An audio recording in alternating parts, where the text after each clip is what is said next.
Hola, muy buenas tardes a todos. Bienvenidos una vez más al aula virtual de la Facultad de Artes y Humanidades.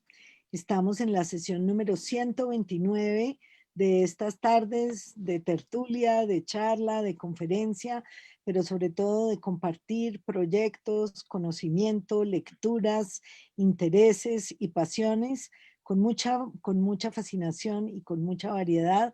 Aquí seguimos y seguiremos, creo, por bastante tiempo. Muy bien, esta tarde nos vamos a dedicar al poeta León de Greiff.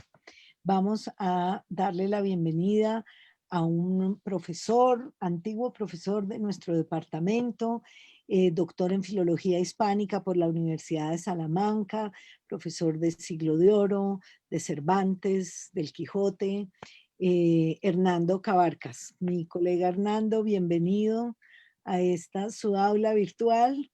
Vamos a explorar hoy con Hernando unas locuras muy estrambóticas, como todo lo que cautiva la imaginación y el espíritu de Hernando, un proyecto fascinante que él ha compartido con la artista Leila Cárdenas.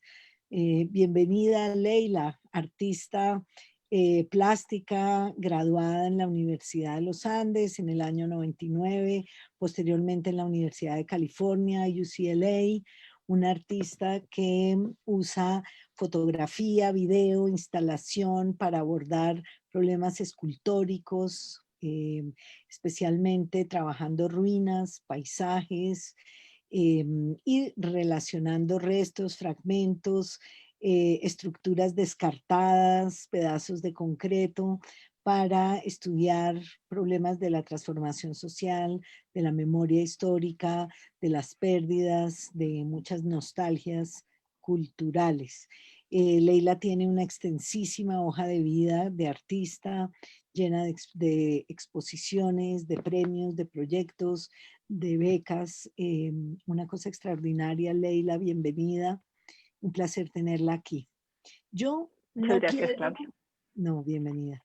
No quiero demorarme ni quiero monopolizar la palabra porque creo que hoy necesitamos mucho tiempo para abordar todo este material, con lo cual me callo, dejo que Hernando introduzca la charla y que comiencen. Y pues aquí estamos, adelante. Muchas gracias a todos por seguirnos acompañando en este espacio tan delicioso. Por favor, pregunten por el chat. Tenemos también mucha gente por Facebook, ya están llegando, ya se están conectando. Entonces aquí vamos a recibir todos los mensajes y preguntas que quieran mandarnos para interactuar con Hernando y con Leila un poco más adelante. Muchas gracias a todos, bienvenidos. Hernando, tiene la palabra. Bueno, buenas tardes y estoy de verdad muy emocionado porque estoy sintiendo que estoy disponiendo de 19 años, ¿no? Digo 19 años porque hace 19 años yo daba un seminario de Greiff en la universidad. Me recogía María José Montoya en el aeropuerto y era del aeropuerto al salón. Yo venía de Medellín, en donde, bueno, la clase era a partir de lo que yo consiguiera. Entonces, esto es como un poco un reinicio de, de, de ese seminario de hace 19 años, eh, que tuvo sus momentos. Lo que les estoy mostrando acá en la pantalla es una de las actas de todo este proceso, que es la búsqueda y el hallazgo de un cuarto del búho. En este momento, el equipo de artistas e investigadores, pues no sabíamos dónde contar esto ni cómo hacerlo. Y nos reunimos en el prostíbulo Calamares y afortunadamente el horóscopo de esa semana para mí era el mismo que es para esta semana. Entonces, bueno, también quiero aludir a que quienes se unieron a esto, pues están asumiendo el riesgo de terminar incluyéndose en esta aventura que es el cumplimiento de una profecía, ¿no? Entonces, pienso que no hay casualidad. Quienes se acercaron aquí, pues seguramente van a compartir esta aventura. El horóscopo de un día de mayo del 2015 decía esto: está decidido a concretar un proyecto que concibió hace meses. Le ha dado vueltas contemplando los planes B, C y D. Es un reto, usted lo sabe, pero está convencido de que embarcarse en esta travesía es la forma de combatir la aridez intelectual que lo preocupa. Si mira atrás, se dará cuenta de que muchas veces ha salido ileso del foso de los leones. Tiene la experiencia suficiente para lanzarse una vez más. Entonces, bueno, esa vez nos lanzamos y esta vez también, ¿no? Esto fue muy interesante porque la señora doña Ramona Mendoza del barrio Santa Fe me miró muy fijamente cuando yo leí el horóscopo y me dijo que yo no necesitaba inventarme este horóscopo para que ella nos prestara el prostíbulo, que tenía solamente era que decirle por cuánto tiempo lo necesitábamos. Entonces, bueno, les voy a pasar un video que ahora que en 6 minutos sintetiza pues buena parte de lo que determinó o mejor de lo que hicimos un poco bajo el signo de este horóscopo.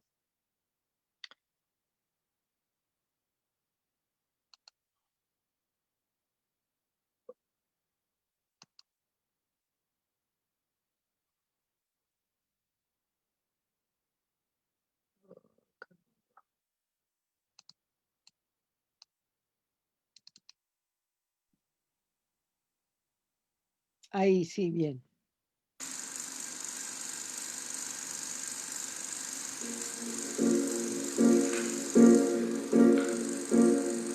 Los manuscritos quedarán por acá, olvidados hasta de las inexistentes o no vistas de nos en el cubil, y casi que nadie entiende el castellano en estas latitudes, por acá en el septentrión, o cuando mucho solo el básico, por acá en donde habrá de ser posiblemente exhumado y por casualidad el fárrago de fárragos y mamotreto de mamotretos garrapateado.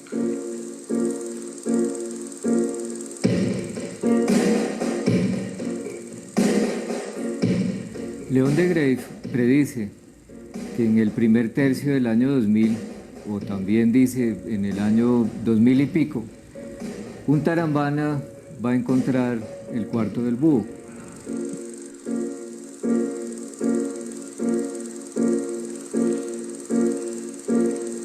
Mas si alguien por acaso, algún desprevenido turista de por allá, algún extravagante forastero da con él, en un desván o en un anticuario verbigracia, reaparece el peligro ya flagrante, explícito, y si con él carga y se lo lleva al automático, entonces, pues a no leerlo, cuates, rolos, cholos, rotos, gauchos. Esto es súper clave porque al fin y al cabo es en lo que nos hemos apoyado. En primer lugar, esto determina el extraordinario privilegio y la gran responsabilidad que tenemos al haber dado en este primer tercio del año 2000 con este tesoro.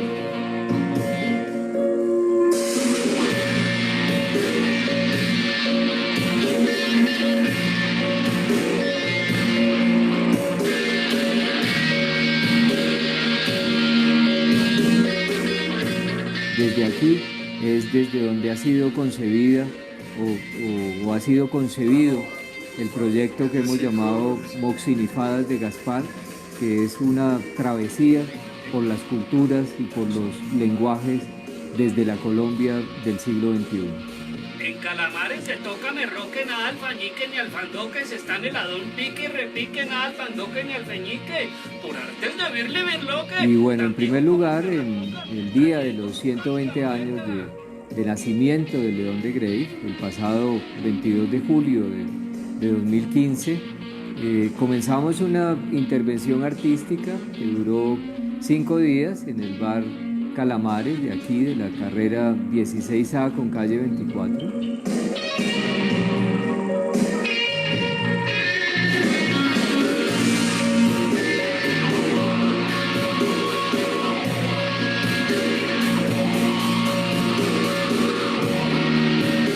Posteriormente, durante los meses de agosto, septiembre y octubre, construimos otro recorrido del Cuarto del Búho en el archivo de Bogotá.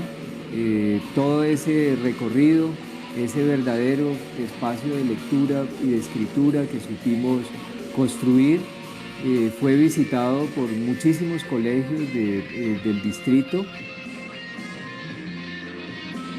Pueblo, cambio, de todos modos la debo repetir. Y la juego o la cambio por el más infantil especismo, la doy de su fruto o la gana. La juego contra uno o contra todos. La juego contra el cero o contra el infinito.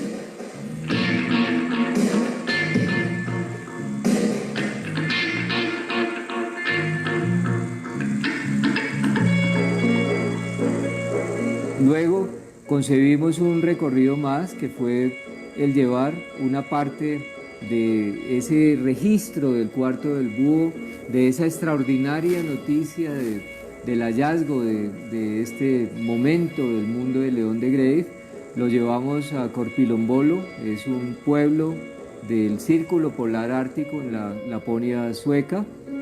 Fue también recibido que todos los años, en el mes de diciembre, que es cuando se celebra el Festival de la Noche, se va a activar el Cuarto del Búho.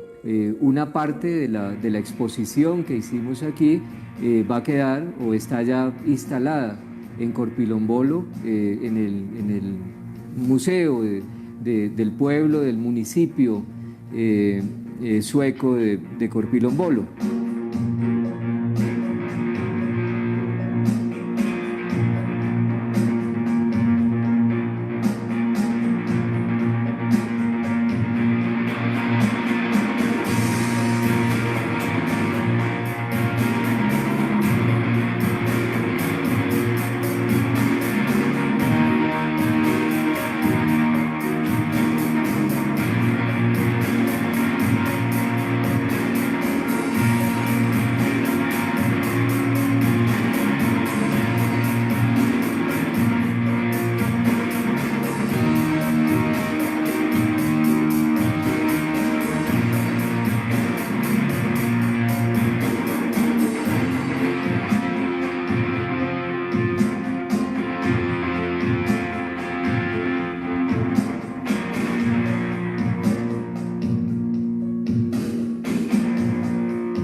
Bueno, esa fue una intervención que hicimos en el...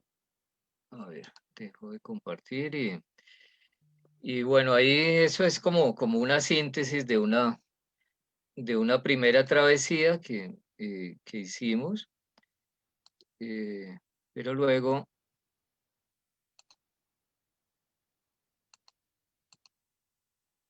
hemos seguido. ¿Ahí se está viendo? Sí. Bueno, entonces, esperen, hecho hacia atrás un poco para contar un poco la historia de cómo fue que fuimos accediendo, digamos, al Cuarto del Búho, ¿no? Bueno, quiero decir que lo que hay en ese cuarto es León de Greiff, quien en los años 40 y decía que su obra era multitetradimensión piramidal. Adicionalmente, pues también aludía, hay un momento en el que dice, en los años 30 realmente, él dice, bueno, yo aquí estoy dactilograficando. Y entonces bueno, nosotros empezamos ahí a ponerle atención a qué era eso de una obra multitetradimensión piramidal y qué era eso de dactilograficar. Y entonces lo que nos fuimos dando cuenta es que León de Grave, digamos, lo que quería, aparte pues de la perduración de su obra poética en verso, algo que es incuestionable, eh, él estuvo buscando una escritura y ese mecanismo de escritura pues iba a ser prolongado por los artistas y por los investigadores lelos del año 2000 y pico. Entonces él, desde los años 30 hasta el 76, cuando muere, siempre mantiene un diálogo con nosotros, con los artistas e investigadores lelos del año 2000 y pico.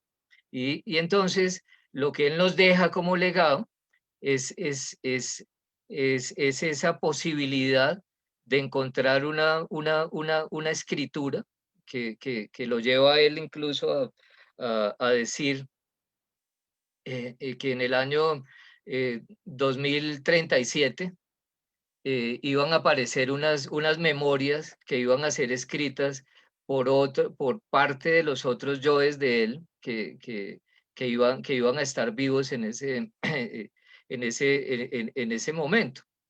Eh, y entonces, bueno, dentro de esa manera de dar con la forma de contar esto, fue que concebimos las moxinifadas. El moxinifar es el arte de variar, de tergiversar, es el arte de mezclar y, y es además algo que está alrededor del arte de los cabalistas y del mago del tarot. Cuando de Grey alude a todo este tema de la comunicación con nosotros, él insiste en el que él sabe cábala, ¿no? Entonces, bueno, toda esa escritura o la posibilidad de desarrollar y de crear ese artilugio de lectura y escritura, pues nos fuimos dando cuenta que estaba en lo que él llamó el cuarto del búho. Y la idea entonces empezó ahí la búsqueda de en dónde podría estar un cuarto del búho, porque hay que decir que el cuarto del búho pues es sucesivo, hay varios cuartos del búho, este es apenas uno. Cuando aludí hace un rato que quienes han respondido a esta invitación pues están asumiendo el riesgo de transformar sus vidas, y de meterse en esta aventura, digamos, estoy citando parte de la profecía. O sea, yo tengo que contactar a investigadores lelos del año 2000 y pico, artistas del año 2000 y pico, para que le den vida a esa forma de escribir multitetradimensión piramidal. Si no lo hago, pues de Grave promete que me va a matar con un control remotísimo en el tiempo. Entonces, también quiero decir que nosotros encontramos en este cuarto del búho, encontramos, son más o menos unos 15 costales y unas 30 cajas. Todo esto lo hemos sacado de 3 costales y de 10 cajas. O sea, son más las cajas y los costales que están por revisar. Y, y bueno, eso, digamos, cómo, cómo empezó todo esto, ¿no? Esta es la casa, o la que fue la casa de León de Grave desde 1940 en el barrio Santa Fe. Por ejemplo, en el acta de nombramiento de Grave en la Universidad Nacional como profesor de redacción, la dirección que aparece es esta, la de esta casa. Nosotros hasta este momento equivocadamente decíamos donde pasó sus últimos días, ¿no? Vivió ahí desde los años 40. Y bueno, esa casa eh, empezó sobre todo en los años 90 a sufrir pues toda la transformación del Santa Fe. La casa se convirtió pues en una ruina, solo quedaba el cascarón y la casa. Entonces, pues finalmente termina adquiriéndolo Harvey Ayala, un joven emprendedor que funda negocios emblemáticos del barrio Santa Fe. Él compra la casa con la condición de acabarla de tumbar para construir un parqueadero para su negocio. Y en cumplimiento de ese acuerdo que él hace de terminar de tumbar la casa, pues cuando la van a terminar de tumbar, pues él se encarga hasta de guardar estos fragmentos y trozos de discos y de libros, y no los bota en Doña Juana, sino que los deja ahí. Acá hay cosas que se cruzan antes digamos, de todo este límite de la casa. Pues la familia, pues revisan con los bomberos la casa y recuperan unos libros que le donan a la Biblioteca Pública Piloto de Medellín, y estos son los catálogos que están en la Biblioteca Pública de Medellín. Y lo que se registra en estos catálogos es buena parte de lo que está en el cuarto del búho, ¿no? O sea, allá hay por lo menos 10.000 discos, allá hay un montón de libros. No hay obra inédita en verso, pero sí hay una cosa, digamos, muy interesante, y es que aquí está lo que hemos llamado ahora, y tal vez sea nuestro próximo libro, el espíritu de la letra de León de Grave. O sea, cuando él alude a graficar a lo que está aludiendo, es que él hace un acontecimiento de cada trazo que hace. Y adicionalmente utiliza de una manera especialmente artística el espacio de la escritura para, como digo, convertir en un acontecimiento ese dibujo de sus letras, ¿no? Y bueno, todo esto está asociado a un personaje que es Gaspar de la Noche. Gaspar en 1926 se le escapa a Leo Legris y a Beremundo el Lelo, que se van con León de Grave para Bolombolo. Él se les escapa y se va al municipio de Corpilombolo. Y entonces, cuando León de Grave cumple 64 años, que está en Estocolmo, ellos sucesivamente durante bastante tiempo, o sea, entre 1926 y 1959, a veces hacen brigadas para buscar a Gaspar, porque Gaspar se ha desaparecido y no se sabe dónde está. A veces Gaspar les manda cosas, incluso en algún momento pensamos que parte de lo encontrado podían ser cosas de Gaspar, porque luego él, cuando reaparece en Estocolmo en 1959, él empieza a recordar cosas y dice: no, yo antes de escaparme le entregué algunos discos y algunos libros, se los dejé a un par de muchachas que son, pues, ante las bisabuelas, digamos, de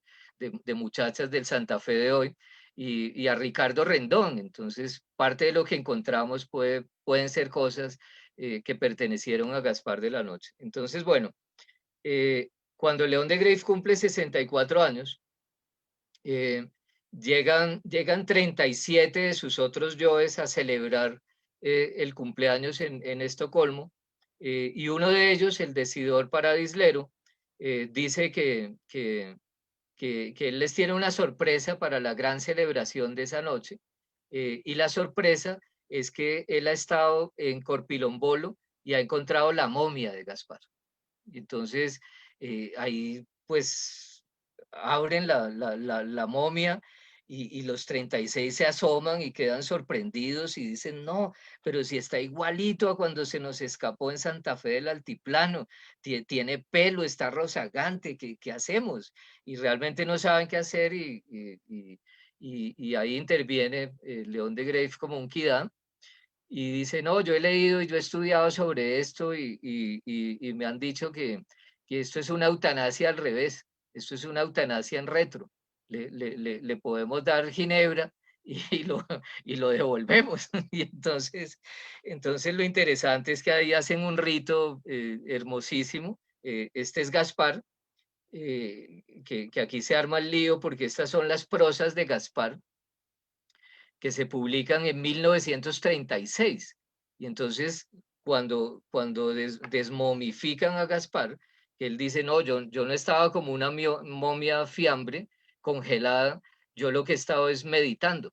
Y en esos 33 años que dura la meditación de Gaspar, es donde se concibe esa escritura multitetradimensiopiramidal, porque Gaspar lo empiezan a actualizar y en primer lugar él dice, bueno, ¿cómo es ese rollo de que ustedes publican unas prosas de Gaspar 10 años después de que yo me desaparezco? Ese es un plagio y ese debió ser Matías Aldecoa, que por eso es que se me esconde y no lo veo por aquí.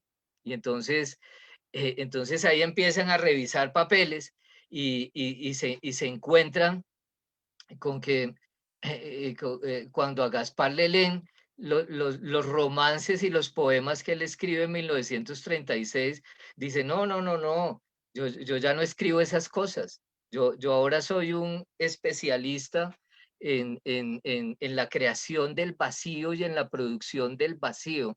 Y realmente lo que quiero y lo que he estado intentando es aplicar esa técnica de producción del vacío, además con artes de fabricación del cristal a la prosa sosa. Eso es lo que yo voy a escribir ahora. Entonces, digamos, ahí es donde se empieza a cifrar cómo todo esto, en buena medida, pues es el más allá de la obra de León de Greiff, y esto es lo que tienen que desencriptar los investigadores y los artistas lelos del año 2000 y pico. Permítanme, les leo si lo encuentro, es que es una parte muy, muy bonita.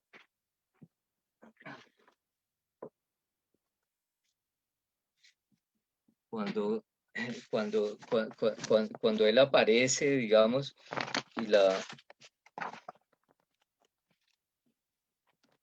y bueno, esencialmente es eso, ¿no? Y bueno, esa prosa, ¿qué particularidades tiene? Esa es bueno, esto que está aquí son, digamos, alrededor de esa configuración, de esa forma de escritura, digamos, en un pliegue de lo que León de Greiff está escribiendo para la radio en ese momento. En uno de esos pliegues, él alude, él se va a ir de vacaciones y entonces dice, bueno, pero mi verdadero viaje va a ser cuando yo parta con lo puesto y un repuesto y 3 cuadernos cuadriculados.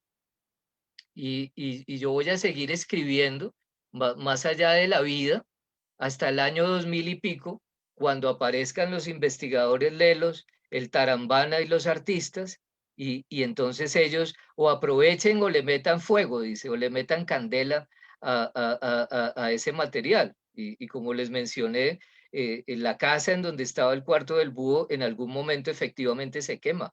Por eso, digamos, también la intervención de ese material nosotros hemos procurado tener el cuidado, digamos, de intervenir, lo poco que hemos intervenido, guardando la historia de los textos, ¿no? Porque obviamente todo esto está conectado a esas formas contemporáneas de valorar el arte y de valorar la literatura, dándole todo el peso que tiene la materialidad del texto. Y en este caso, por ejemplo, conservando toda esa historia de cuál es la conciencia y cuál es la cultura tipográfica de los creadores de la escritura. Por eso, digamos, la importancia de estos cadáveres exquisitos. Y bueno, lo interesante es que efectivamente en ese cuarto estaban esos 3 cuadernos con los que él parte. Estos cuadernos desafortunadamente no los encontramos en el cuarto del búho. Encontramos sí la espada de Bolívar, hay que decirlo, pero estaba la espada de Bolívar y no estaban los cuadernos, pero por esas insólitas coincidencias de las causas, hace algunos años yo tuve acceso a estos cuadernos que los tenía alguien que fue mecenas de León de Grave. Yo pude copiarlos, digamos, y en esos cuadernos, digamos, esto corresponde a esa escritura que se produce cuando él parte con lo puesto y un repuesto para continuar escribiendo, como mencioné, incluso hasta el año 2037. Acá hay una cosa muy interesante, y es que buena parte de todo esto lo produce León de Grave desde la radio. O sea, el diálogo de él está apoyado en esas, digamos, en toda esa multitetradimensioparamidalidad del arte, del arte contemporáneo. Eh, es muy interesante pensar cómo todo esto es una tentativa de León de Grave y de sus contemporáneos. Y son cosas que se producen alrededor del proyecto de la Radiodifusora Nacional de Colombia. Les voy a leer algo que se escribe en 1940, que está en un número del boletín de la radiodifusora. Y miren este comentario que escribe Julio Jornet, uno de los mejores amigos de León en ese momento. La evolución que el correr de los días ha impuesto al programa radiofónico lo ha llevado a situar paralelo al cine, a diferencia de que la pantalla concede el máximo valor expresivo y aún poético a la imagen, y el parlante del receptor de cada casa lo da, poetizándolo también al sonido, sea este de la palabra, la música o el ambiente accesorio. En el programa radiofónico, pónganle atención a esto, en el programa radiofónico vamos a llamarle nuevo género literario de la radio, el éxito reside en ese sentido cinematográfico. No importa qué elementos puedan integrarse en la unidad de un programa, lo interesante es que la literatura, el reportaje, la música, el comentario se enlacen, se sucedan, fundidos y variados. Y entonces, esto es realmente lo que se convierte en una fiesta de la multitetradimensioparamidalidad, este tipo de concepciones, digamos, que fíjense cómo originalmente, antes de la afortunada vinculación de Leila, por ejemplo, a esta aventura, de enero a mayo nos reuníamos el fotógrafo Augusto Pineda, el artista Andrés García, el filósofo Eduardo. Augusto Pineda está en el aula, Hernando. Podemos Bueno, saludarlo en este momento. Augusto, Una foto más, por favor. Y bueno, eh, realmente lo que teníamos por Eduardo Utrera, yo tenía era esa clase de Deleuze de qué es tener una idea en cine y digamos, todo esto que es un proyecto filológico y literario se apoyó en ese concepto de qué es tener una idea en cine y se resolvió plásticamente a partir, digamos, de la calidad de imagen con la que dimos a través de unos proyectores análogos, digamos, para poder terminar creando un recorrido desde un concepto de Benjamin de cómo a los fantasmas se le ablandan las puertas, se le ablandan las paredes y se les abren las puertas, ¿no? Entonces ese fue, digamos, el recorrido que trazamos a partir de una idea también muy de Grave, de cómo él plantea que toda la música está en la palabra, pero todo depende de cómo se le taña, ¿no? Entonces, claro, si si nos metemos muy bien en la etimología de tañer, de tocar, eso fue lo que hicimos, ¿no? De utilizar los lenguajes artísticos como instrumentos. Y a partir de esa noción de tañer, fue que empezamos, digamos, dimos con las formas narrativas para activar esta forma de escritura. En la primera travesía tuvo un énfasis plástico, la segunda fue más desde lo sonoro, porque eran los 400 años de la muerte de Cervantes y los 40 de la,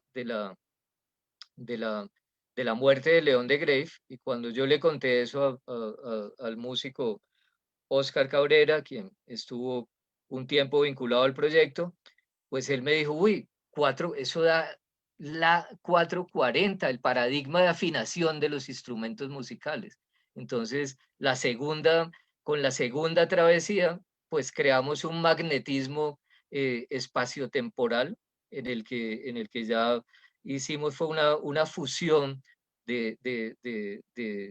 o mejor, digamos, como lo que hicimos fue tañer a partir de toda la relación que hay entre la biblioteca de León de Grave y la biblioteca de Don Quijote. Y de nuevo, bueno, esto remite al seminario en la universidad de hace 19 años, en donde simultáneamente, pues estábamos en las búsquedas al mismo tiempo en seminario de León de Grave y seminario del Quijote.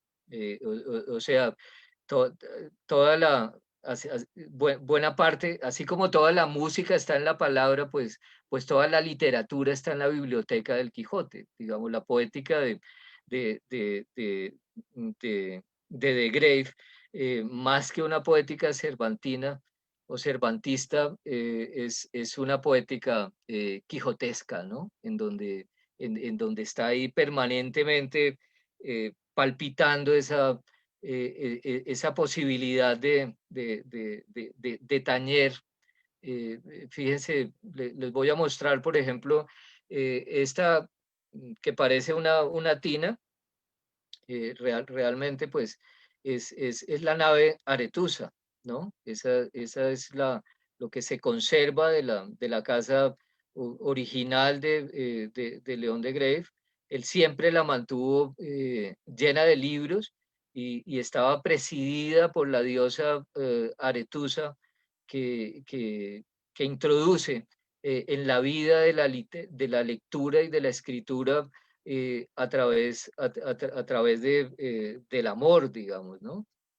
Por eso, digamos, no es tan casual que todo esto se haya desplegado desde ese espacio, digamos, que es la carrera 16A de hoy. Digamos, aquí está lo que les mencionaba. Fíjense la cantidad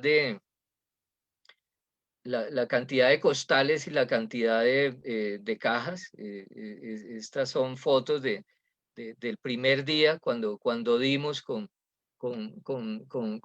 el cuarto del búho. Y bueno, aquí allá hay muchas cosas. Este es el baúl que bueno, fíjense que nosotros hemos sido claros en que esto es un mito y esto es una leyenda, ¿no?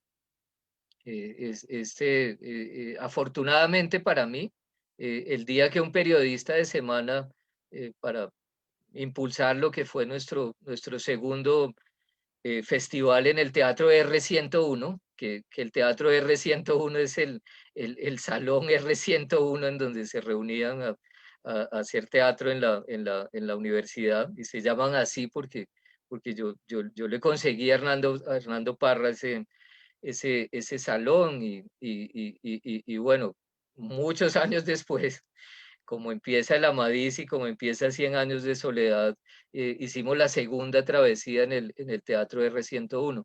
Bueno, cuando íbamos a hacer esa travesía ahí, un periodista de semana dijo que en el baúl yo había encontrado la espada de Bolívar. Y afortunadamente para mí, ese día pues en Los Informantes impulsaban el libro del hijo de Pablo Escobar, y ahí a los 7 años aparece él con una espada de Bolívar en el cinturón. Entonces, bueno, podemos decidir el asociar la espada de Bolívar al cinturón del hijo de Pablo Escobar o al baúl de León de Greiff, digamos, ¿no? Miren en la foto de la izquierda, ahí está el baúl en esa versión del cuarto del búho que tenía León, y luego está el baúl como lo encontramos. Hay parte, digamos, de este material que fue limpiado y desinfectado en el archivo de Bogotá, ¿no?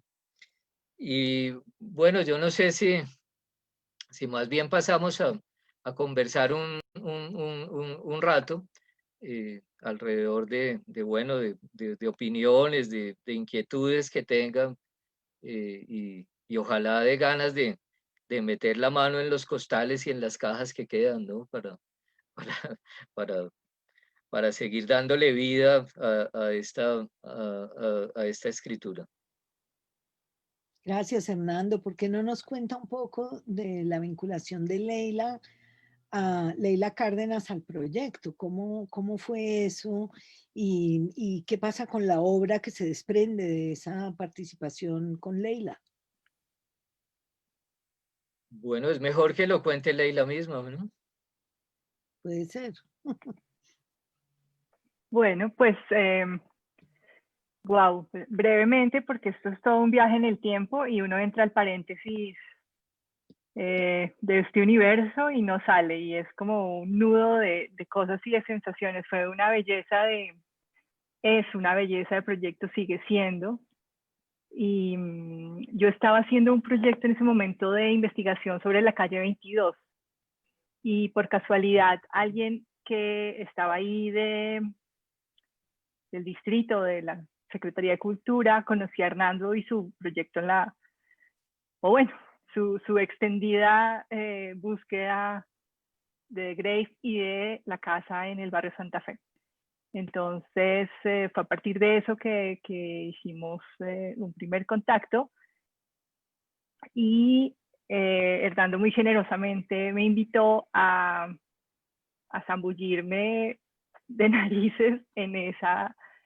Estábamos además en el momento más interesante, pues porque todavía no sabíamos qué era lo que íbamos a encontrar, y yo salgo en el video ahí con Alexandra McCormick, que es otra artista a quien también invitamos a vincularse, y empezamos como a destapar caja tras caja, costal tras costal, y tratar de descubrir de qué se trataba de estas pistas que nos estaba dando este universo.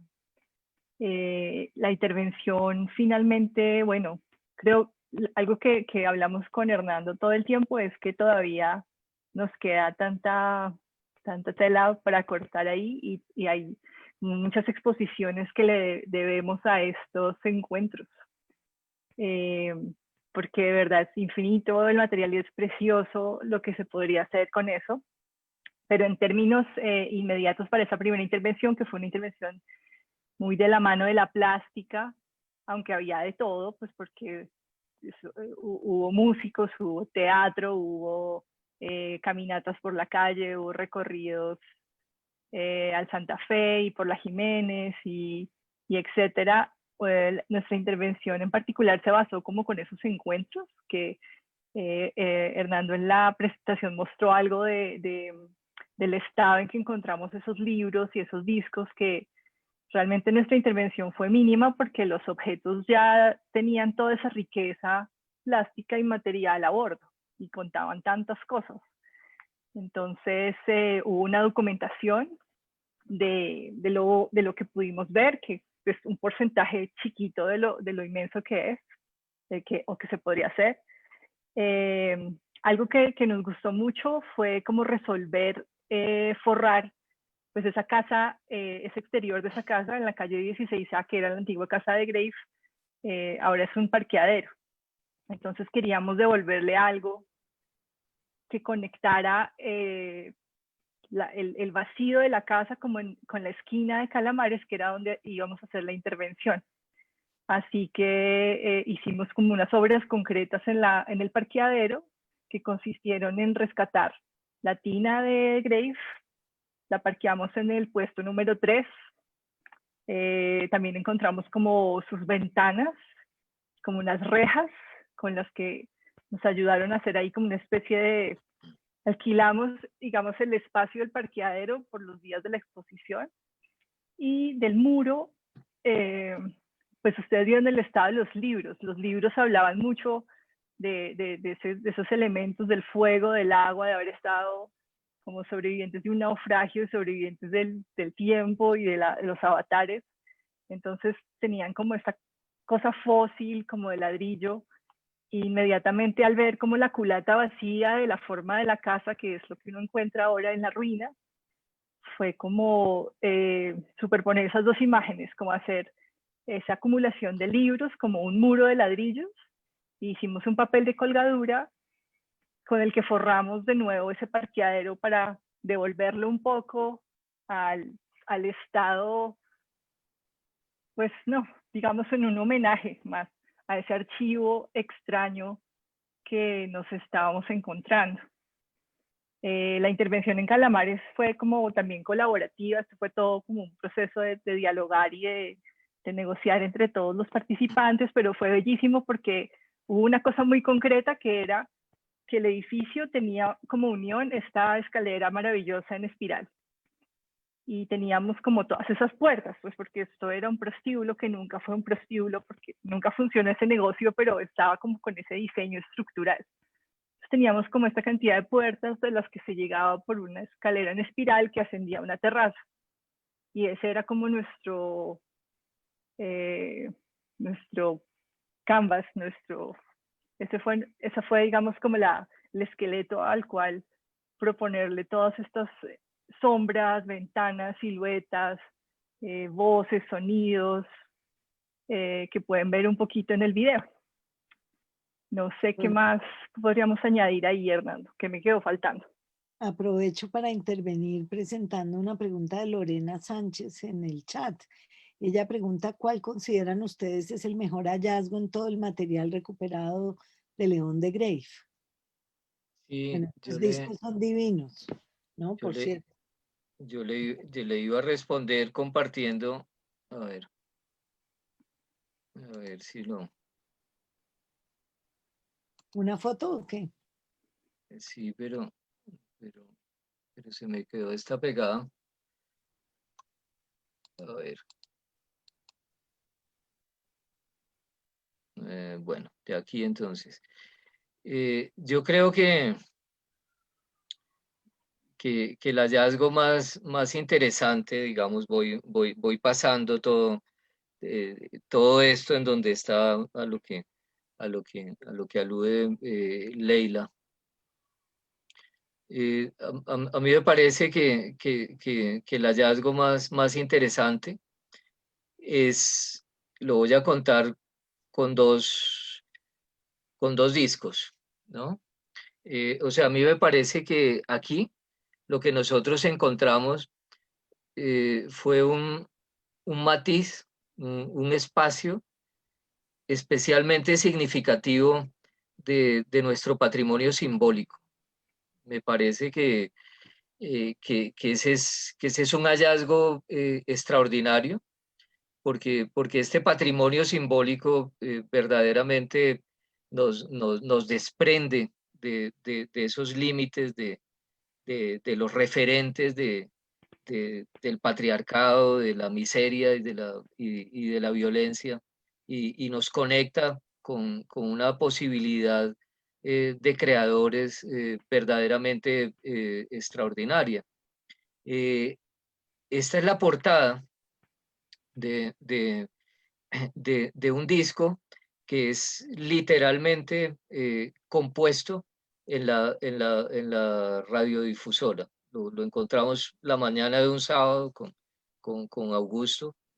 Augusto y yo nos dábamos cita en Calamares a las 7 de la mañana los sábados. A esa hora ya teníamos gente preguntándonos si ya íbamos a abrir el prostíbulo, y era, bueno, bastante curioso ese trabajo de campo, ¿no? De llegar y luego encontrar este disco de Schubert, que esta portada desarticula todas esas lecturas convencionales que se han hecho sobre el tema de las vanguardias en Colombia, porque la portada de este disco, que originalmente es un álbum de Vivaldi, si lo ven, tiene letras dibujadas, o sea, se parece mucho a las letras dibujadas de Lorca en el libro de la suite.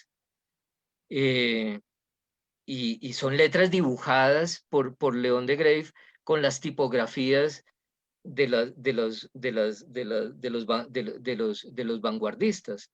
Y lo que hacen es construir este álbum, que además lo prensan, y es una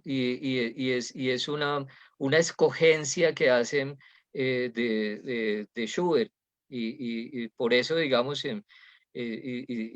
Andrés García hizo un videoarte que luego proyectamos en el Festival de la Noche allá en Corpilombolo, con el viaje de la noche de Schubert, que empezamos a encontrar de una forma recurrente en este archivo. Y luego hecho hacia atrás,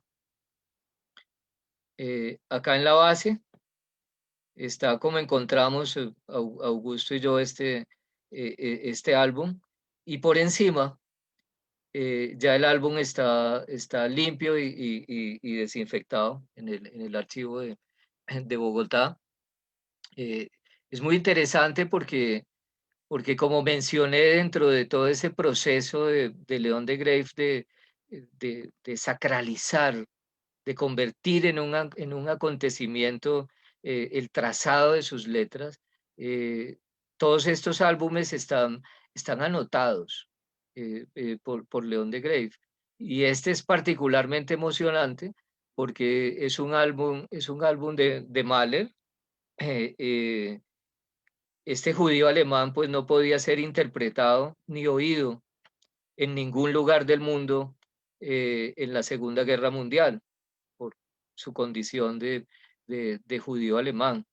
Pues en las fundas de este álbum, por dentro, hay sellos y hay anotaciones de horas, minutos, segundos, año, mes, los momentos, digamos, en el que León de Grave oía este disco, y también cuando se oía en Colombia desde la radiodifusora prestado por León de Grave.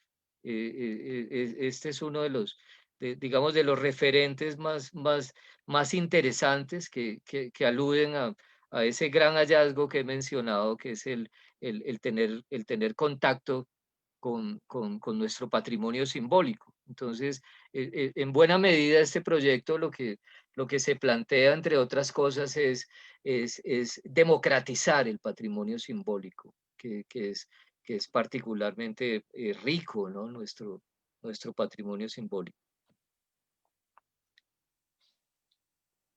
Me parece increíblemente interesante esto de, digamos, de Grave, el poeta, planeando este archivo para ustedes, ¿no? Eso me parece muy, muy interesante. Quería saber si todo el material está recogido en el archivo de Bogotá y hacer de paso una pregunta de Nicolás Bon, mi colega, profesor del Departamento de Humanidades y Literatura, que es la siguiente. ¿Qué relación hay entre el material hallado y la edición en 8 volúmenes de la Universidad Nacional? Es decir, esos textos quedaron oficializados, quedaron instaurados en el canon, ¿cómo se dice?, greifiano, o cuál es el estatus actual de esos escritos y de, que usted dijo hace un rato, Hernando, que ahí no había obra literaria, pero todo esto participa de una cantidad de trabajo literario, como usted nos ha explicado, ¿no? Híbridamente literario, digamos. Sí, digamos, eso es interesante porque, digamos, todo esto es el más allá de la obra de León de Grave, ¿no? La obra es la que está, digamos, recogida en esos 8 tomos publicados por la Universidad Nacional, ¿no? Digamos, es esa parte que finalmente es una creación de los investigadores y de los artistas del siglo XXI, porque digamos, él lo que deja es un artilugio de lectura y escritura, y lo que nosotros hacemos es tañer a partir de ese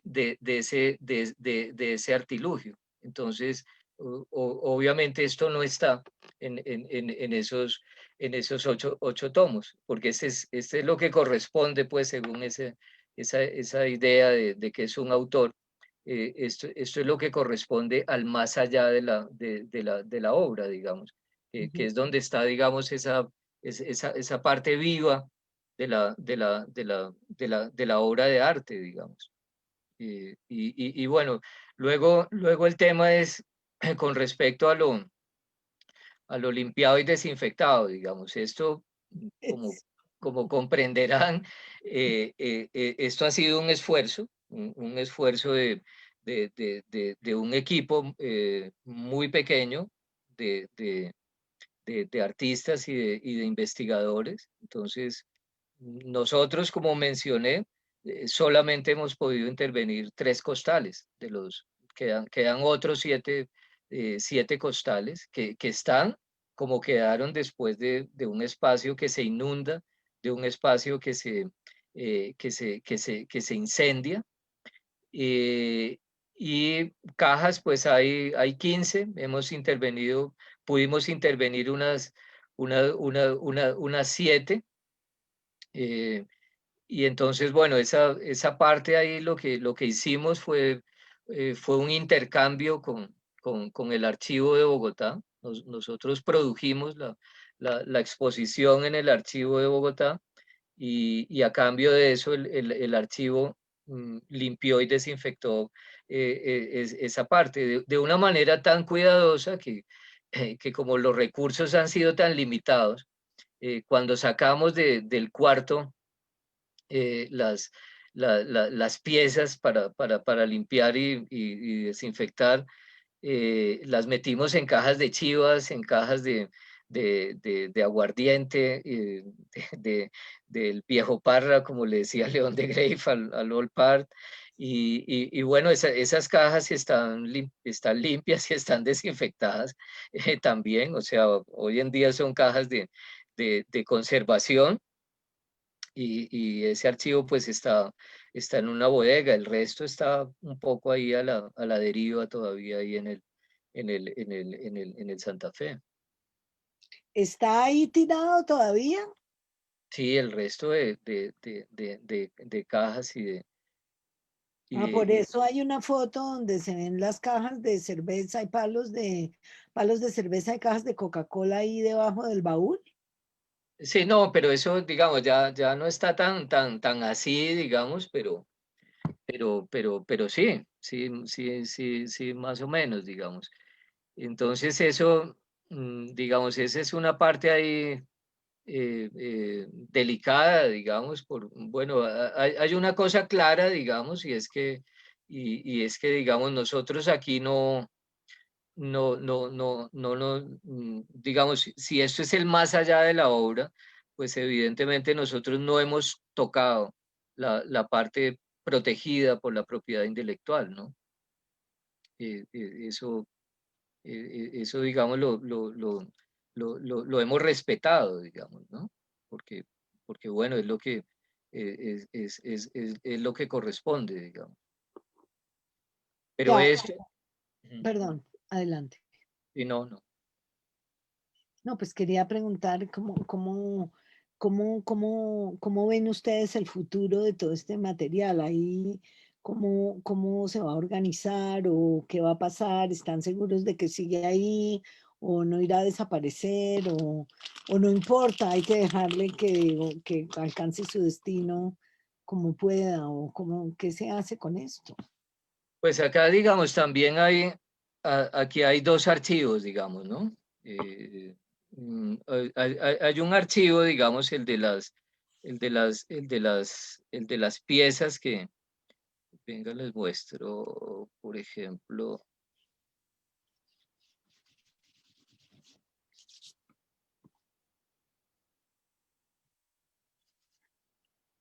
a ver. Bueno, este es el libro, ¿no? Que se llama Variaciones alrededor de nada, que lo publicó eh, Uniediciones de Gustavo Ibáñez. Por ejemplo, este tipo de registros, a ver, ¿dónde se ve mejor? Bueno, estos pertenecen justamente a ese archivo que yo empecé a construir en el año 2000 alrededor de las clases en la universidad.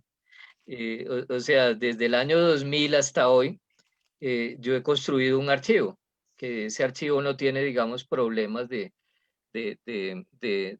conservación, y la idea es ubicar ese archivo en un lugar público para uso de artistas y de investigadores, porque al fin y al cabo, este es un archivo que emite otros archivos, ¿no? Este es un texto que emite muchos otros textos. Entonces, por un lado está el ubicar ese archivo, como les digo, el que yo he construido durante 20 años. Lo empecé a armar justamente alrededor era el material didáctico para las clases, ¿no? Y luego está el otro, y obviamente el interés es entregarlo y devolverlo, sobre todo la espada de Bolívar es lo que yo más quiero entregar, ¿no? Yo no me ¿Y siento en como... dónde está la espada, si se puede preguntar? Acá la tengo en mi casa. ¿No se puede ver? No, porque si hago la pirueta se, se, se desconecta. Bueno, la espada está en el baúl y lo que tengo acá es el baúl, pero no, Ah, no, ya. no. Crean que está ahí. Y, y, y, y, Bueno, y la, no, y ¿y pero, los libros qué eran? ¿Qué son? pero, ¿Qué pero miren, libros? por ejemplo, Esos esta, libros, mire, cuando usted me mostró las fotos la primera vez, yo pensé, esto con pedacitos de concreto y esto es puro obra de Leila Cárdenas, pedazos de madera vieja, capas de tiempo sobrepuestas, etcétera. Y ahora me pareció entender que ese es el estado de los libros y que Leila los ha manipulado y dispuesto de diversas maneras, pero no son creaciones de Leila en sentido estricto. Entonces, eso me parece fascinante. ¿Y qué se puede leer en esos libros que parecen bloques de cemento con madera antigua, aplastados por el paso del tiempo y quién sabe con qué secretos guardados ahí adentro, ¿no? Pues miren, esta es la nave de Aretusa, ¿no? O sea, si recuerdan esa imagen de esa tina llena de escobas y de zapatos rotos y todo eso, pues miren, esta es la tina. O sea, esta es la nave Aretusa y realmente la nave Aretusa está ahora en Carena, pero parte de lo que se puede leer, parte de lo que se desprende de este archivo, eh, por ejemplo, está la idea del Festival de la Noche. Es uno de los festivales de arte más importantes del norte de Europa, que se hace en diciembre, en plenas auroras boreales. Ujú. Entonces, un proyecto es el llevar la nave Aretusa al Festival de la Noche.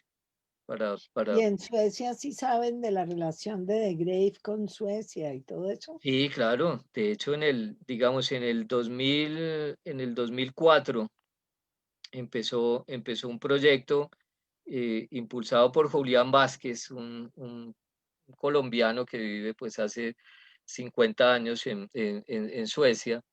Empezamos con un proyecto que se llamó De Bolombolo a Corpilombolo y ahí creamos el Parque León de Greiff en Corpilombolo y en el lago que les mostré, allí es Ay, donde Gaspar meditó durante 33 años y cuando nosotros vamos, la gente del pueblo nos mira con cierto respeto y con bastante cariño porque dicen que somos los hijos de Gaspar y ellos están orgullosísimos de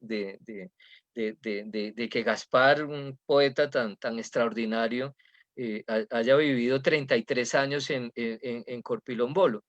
Entonces, como se menciona en el video, parte del cuarto del búho, lo sí, parte del cuarto del búho está en el museo del pueblo de Corpilombolo y cada año en el Festival de la Noche nosotros tenemos la responsabilidad de habilitarlo como una biblioteca nocturna, que también digamos, es parte de lo que se puede desprender de aquí, ¿no? O sea, poner a funcionar el cuarto del búho en la red de bibliotecas del distrito, por ejemplo, como bibliotecas nocturnas, que es también algo especialmente asociado a este mundo, ¿no? O sea, lo que se puede leer de todo esto eh, es, es, es, es, son, digamos, toda la manera, como he mencionado, como este archivo es un surtidor de archivos, como este claro. texto es un surtidor de textos, como este discurso es un gran surtidor de discursos, ¿no? Y esos libros y esos materiales, todo eso, ¿por qué esas cajas quedaron ahí en esa casa? ¿Eso por qué no se lo llevaron, no sé, cuando se llevaron el resto, o de quién es la casa hoy, o digamos, de quién era cuando la tumbaron? Pues, digamos, lo que pasa es que eso vivió ahí un proceso complejo, digamos, el que vivió el Santa Fe. Claro. Eh, Eso fue entre el año, a partir entre el año 95, digamos, y el año no, entre el año 98 y el 2004. Es, Ajá. es, es cuando eso se empieza a resquebrajar, se empieza a problematizar. En ese momento la familia tenía una querella. eh, como mencioné, pues era un espacio que amenazaba ruina, que la hierba estaba bastante alta, entonces se veían desde afuera discos, se veían libros. En ese proceso, pues la casa fue saqueada. Claro, Entonces ahí interviene un personaje que era el alcalde de los mártires de la época. Él cerraba el prostíbulo, lo sellaba y se metía a la casa y salía con cajas y con bolsas, digamos, ¿no? Entonces, ¿y ya se en el llevaba año, para su casa las cosas o qué? sí, y ya en ese momento la casa era de la familia todavía, pero estaba, digamos, muy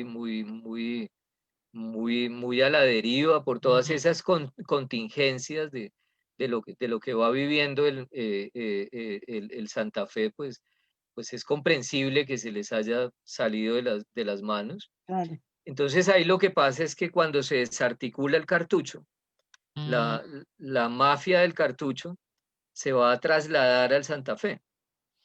Y Ya. entonces ahí ya Harvey Ayala había construido sus negocios emblemáticos, atunes y calamares.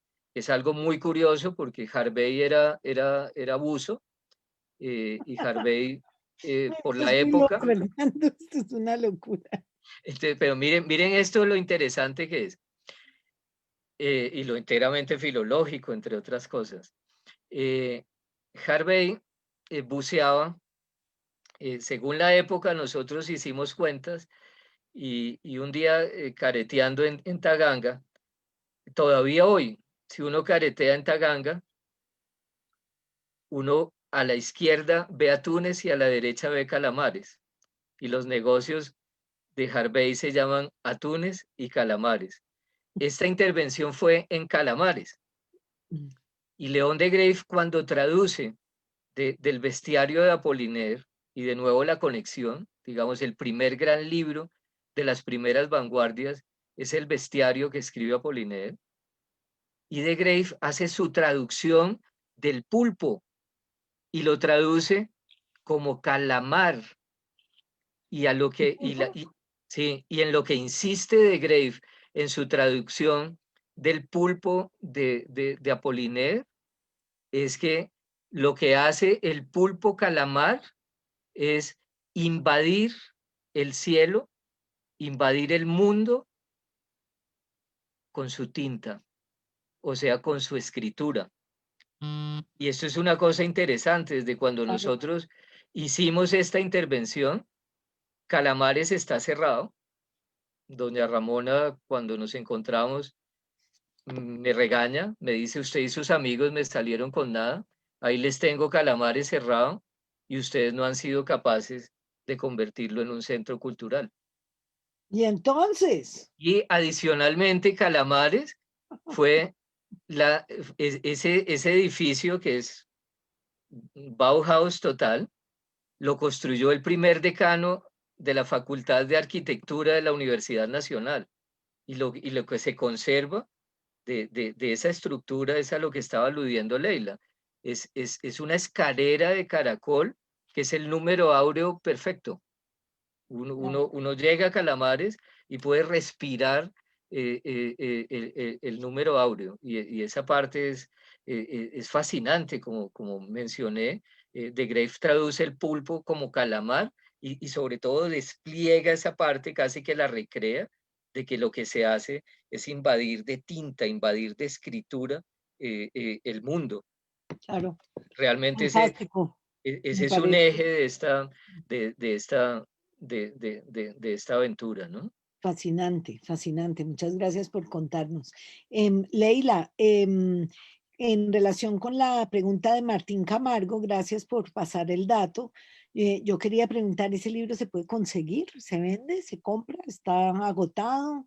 No, Eh, el libro está ahí en la librería de Ibáñez, de la séptima con 17, y en otras librerías también, en Lubina, por ejemplo, también está. El libro se llama Variaciones alrededor de un cuarto del búho, sí, sí, Moxi- sí. Moxinifadas de Gaspar, León de Greiff, 120 años, y es, digamos, en lo que va, eso que también digamos, yo lo tengo incluido con muchísimo afecto en mis tiempos de la Universidad de los Andes, todas esas búsquedas fascinantes entre la palabra y la imagen.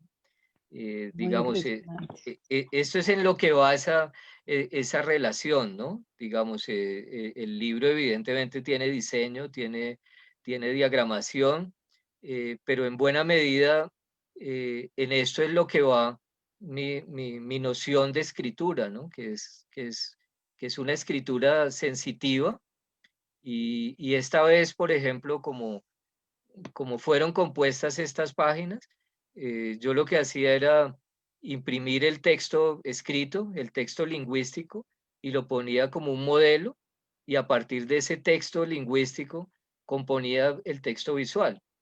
Cada página tiene, digamos, este libro tiene 58 archivos gráficos, en donde hay entre 7 y 15 imágenes por página, y ahí entró entonces ya la relación con el diagramador y sobre todo con la tipógrafa, Yanduy Barreto.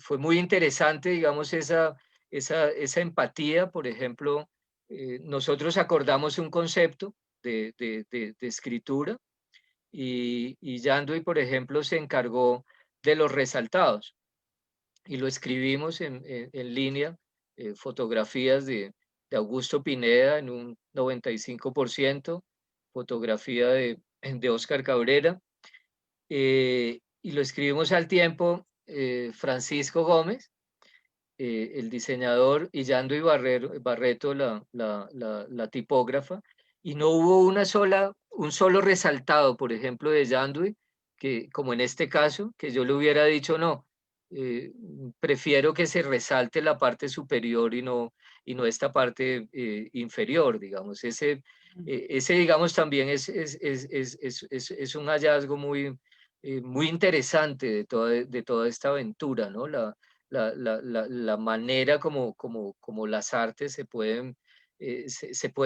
se pueden unir alrededor de este arte de tañer. Entonces, hubo también, digamos, alrededor de esto, están las versiones en danza contemporánea de Margaret Arias y la bailarina Denise. Y bueno, eso... Bueno, Cuéntales de los raperos también, que es fascinante lo de los raperos. Sí, eso fue ya en la segunda intervención. ¡no! Nosotros conectamos, digamos, con Lucía Vargas, con todos los líderes del hip hop en la ciudad, y ellos nombraron a León de Greiff Santo patrón. y su autor de cabecera, y fue impresionante porque bueno, fue tan interesante pues no sé si hay tiempo, tenemos un video de eso también, pero ya no, para una próxima. Lo En donde, siento, nos va a tocar hacer otra sesión, porque yo lo que estoy viendo, más allá de lo que habíamos hablado antes, Hernando, es que esto realmente es un archivo que crea archivos, efectivamente, y me parece muy bello que no sea, que era la pregunta creo que tenía Nicolás y que tenía yo básicamente, ¿dónde están los textos? ¿Cuáles son los textos? ¿Cómo los fijamos? ¿Cómo los establecemos? ¿Cómo los editamos? ¿Cómo los, no? ¿Cómo los publicamos? Etcétera, sino que tiene esta dimensión material y plástica tan tremenda que convoca no solamente a artistas y fotógrafos, sino también a músicos y a otro tipo de intérpretes que tañen, ¿no? Roland Barthes también usaba ese juego de palabras, ¿no? Con el verbo jouer en francés, que quiere decir, pues, tocar un instrumento a la vez que jugar, ¿no? Entonces, todos estos juegos que han construido ustedes y que además se presentan como una secuencia de proyectos a futuro que está abierta y que está todavía en construcción, me parece muy fascinante. Y quiero felicitarlos por esta gran manera de respetar justamente el componente lúdico de todo ese material, ¿no? Hay que hacer otra exposición, me temo, queridos ¿Para cuándo será? Bueno, Vamos a ver. Por supuesto, Háganle a ver, porque ya la está- estamos ahí, soñando. sí, mire, Martín Camargo pregunta si ustedes tuvieron la tentación de quedarse con material o de no hacerlo público. Ahí empiezan otras alternancias y otras interesantísimas derivas de este archivo medio destruido y fabulosamente esculpido por el tiempo, ¿no, Leila? Muy Exactamente. interesante, quiero agradecerles mucho esto. Yo lamento mucho que se nos haya acabado el tiempo, nos están que nos echan de aquí, nos tenemos que ir dentro de un minuto, creo, o ya nos pasamos un minuto, porque ahorita viene otro evento con la escritora Fernanda Trías, al cual están todos cordialísimamente invitados, pero tenemos un aula virtual porque es que si tuviéramos más las llenaríamos y enloqueceríamos a toda esta ciudad, ¿no? Entonces, pues queremos agradecerles de manera muy efusiva a Hernando, a Leila y a todos los artistas que participaron en este trabajo tan fascinante.